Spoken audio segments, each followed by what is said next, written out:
This next application I'll solve in two different ways. First, I'll solve using a percent equation, kind of like a direct translation. The second method, I'll use proportions. So if you learned solving by proportions, fast forward to where I solved this the second time. Make sure you read and reread the problem, and notice we're given that the amount of copper is 12% of the amount of alloy.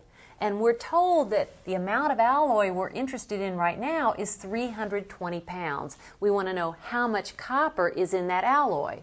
So we'll let X be how much copper. So the amount of copper is 12%, and I'll write that as a decimal of, that's times, alloy, and we're given that the alloy is 320 pounds.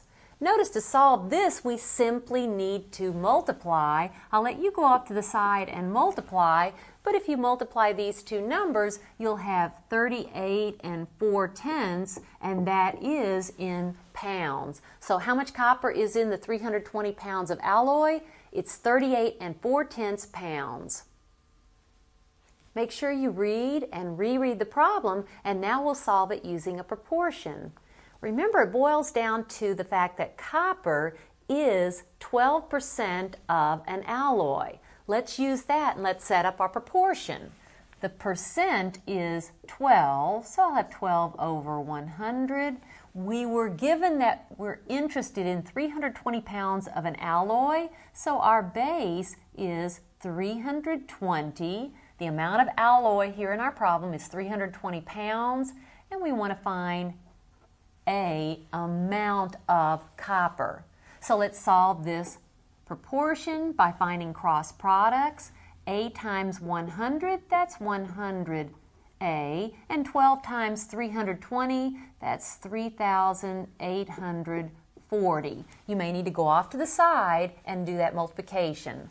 How do I solve for A? I'll divide the right side and the left side by the coefficient of A, which is 100.